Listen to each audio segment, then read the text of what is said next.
దురదృష్టం పట్టడానికి కారణాలు ఇవే. మా వీడియో చూసే ముందు ఒక లైక్ కొట్టి జై శ్రీరామ్ అని కామెంట్ చేయండి. కొంతమంది జీవితాలతో విధి వింత నాటకం ఆడుతుంటుంది. వారు ఎంత ప్రయత్నించినా, ఎంత కష్టపడినా విధి వారికి కలిసి రాదు. డబ్బు కోసం ఎల్లప్పుడూ కష్టపడుతూనే ఉంటారు. ఫలితంగా మానసిక ప్రశాంతతకు కొరవడి కష్టాలను ఎదుర్కొనాల్సి వస్తుంది. ఎన్ని ప్రయత్నాలు చేసినప్పటికీ అదృష్టం కలిసి రాకపోతే మీ ఇంట్లో ప్రతికూలతలు ఉన్నాయనే విషయాన్ని అర్థం చేసుకోవాలి. ఇది మీ దురదృష్టానికి కారణం కావచ్చు. దురదృష్టానికి ఎన్నో కారణాలు ఉంటాయి. మరి ఆ కారణాలేంటో ఇప్పుడు మనం ఈ వీడియో ద్వారా తెలుసుకుందాం. మలమూత్ర విసర్జనలు చేసిన తర్వాత కాళ్ళు కడుక్కోకుండా మంచంపై నిద్రిస్తే శని పీడలు కలుగుతాయి. ఎక్కడికైనా బయటికి వెళ్లి వచ్చిన తర్వాత కాళ్ళు చేతులు శుభ్రపరచుకోకుండా ఇంట్లోకి రావడం వలన కష్టాలతో పాటు దరిద్రం కూడా వస్తుంది. చెప్పులు వేసుకుని ఇంట్లోకి రావడం వలన దరిద్రం కలుగుతుంది.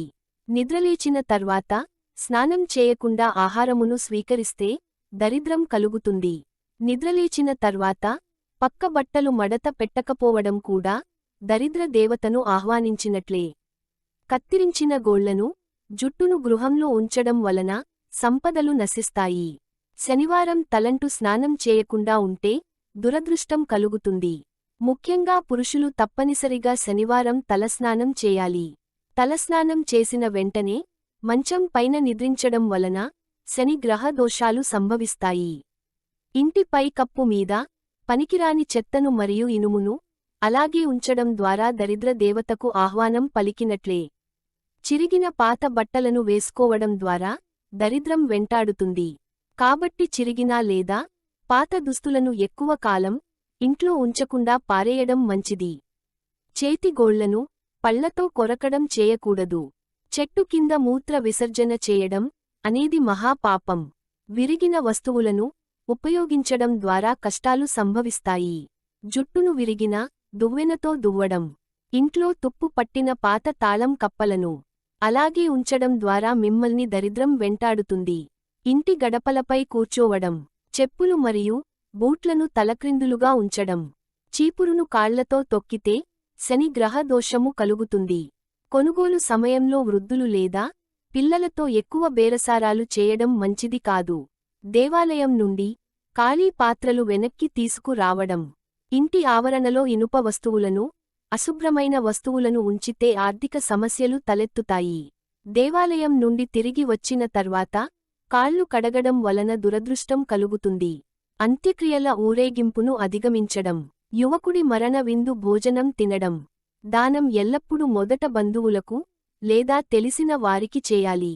గుమ్మము తలుపుల మీద దేవుడి ఫోటో పెట్టడం, ఇంట్లో మగవారు అందరూ ఒకేసారి క్షవరం చేసుకోవడం, ఇంటి పైకప్పుపై ఇనుప తీగను కట్టడం, ఎప్పటి ప్లేట్లు, గిన్నెలు అప్పుడే తోముకోకపోవడం, నూనె, ఉప్పు నేరుగా ఇతరుల చేతికి ఇవ్వడం ద్వారా దరిద్రాన్ని వెంట తెచ్చుకున్నట్లే.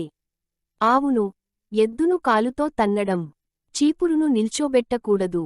ఇంటిలో ఒంటి కాలుతో నిలబడకూడదు. ఇంటి ముందు రాక్షసుడు ఫోటో ఉండడం, సాయంత్రం 5 తర్వాత ఇల్లు ఊడ్చడం ద్వారా దరిద్ర దేవతను ఆహ్వానించినట్టే. సూర్యోదయం వచ్చాక కూడా నిద్రపోవడం, ఎదుటివారి పేదరికాన్ని చూసి ఎగతాళి చేయడం, శ్మశాన వాటికలో నవ్వడం అనేది అతిపెద్ద తప్పు. అతిథులు ఇంటికి వచ్చినప్పుడు వారిపై కోపాన్ని ప్రదర్శించడం, విగ్రహాలు విరిగినా, విచ్ఛిన్నమైన వాటిని అలాగే ఇంట్లో ఉంచడం వల్ల, ఇళ్లల్లో అనవసరమైన రాళ్లు గాజు వస్తువులు ఇంట్లో ఉంచడం వల్ల, విరిగిన లేదా తుప్పు పట్టిన అల్మరాను ఇంట్లో లేదా దుకాణంలో ఉంచుకోకూడదు. ఇంట్లో విరిగిపోయిన ఫర్నిచర్ ఉండడం వలన.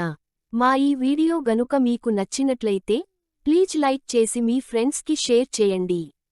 అలాగే మా కొత్త వీడియోస్ మీకు వెంటనే చేరాలంటే మా ఛానల్ని సబ్స్క్రైబ్ చేసుకోండి.